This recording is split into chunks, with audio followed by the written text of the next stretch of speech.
Has this happened to you? Scrolling through Facebook and suddenly an ad appears for something you were just discussing. Odds are pretty high that this or something similar have come up in your daily life. But have you investigated why? These sometimes eerie results are the product of a process called data mining. Through data mining, various companies collect user information to generate patterns and predict outcomes. Social media platforms, such as Twitter and Facebook, are excellent sources of this information and have led to the rise of social media mining. Social media mining is the same idea as data mining, but the information is collected through social media sites, oftentimes without the user's knowledge. This information is used for a variety of reasons, such as counterterrorism efforts and marketing.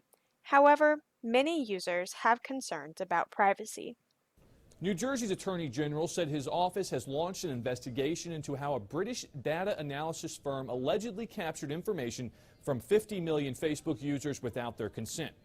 The most well-known example of social media mining causing privacy concerns is the Facebook Cambridge Analytica scandal.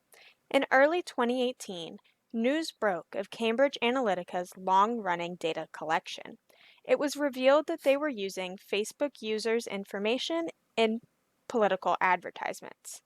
However, the privacy implications were much deeper than that. What made this scandal so newsworthy was that Cambridge Analytica was not only harvesting the data of the hundreds of thousands that took their survey, but the information of all of their Facebook friends. This gave them unrestricted access to millions of Facebook accounts. This scandal brought privacy concerns, specifically those that result from data or social media mining, to the spotlight for the first time. Many users deleted their Facebook accounts or began using them less. But more importantly, it began the public conversation about the dangers of social media mining. At the center of the Cambridge Analytica scandal was the marketing of political ideologies, rather than products typically advertised online. The ramifications of beliefs being marketed to the audience most willing to buy into them are far from proven. However, as Cambridge Analytica began this practice in 2015, many experts see a relationship between this predatory activity and the rise in popularity of politicians like Donald Trump.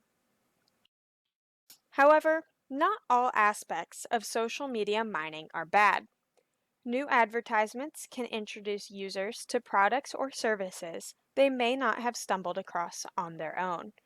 This relationship brings benefits both to the social media user and the advertiser.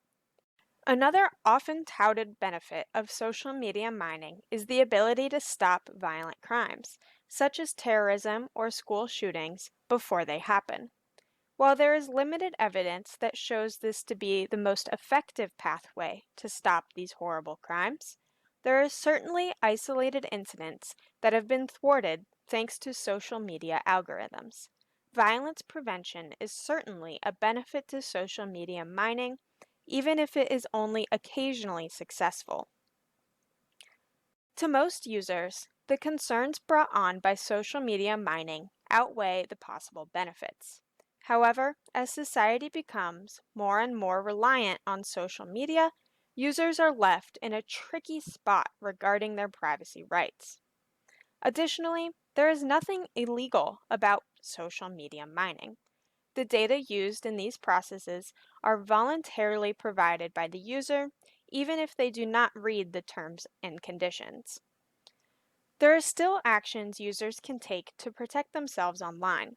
The most obvious, of course, is to not use social media in the first place. By not providing information to these companies, there is no way it can be collected.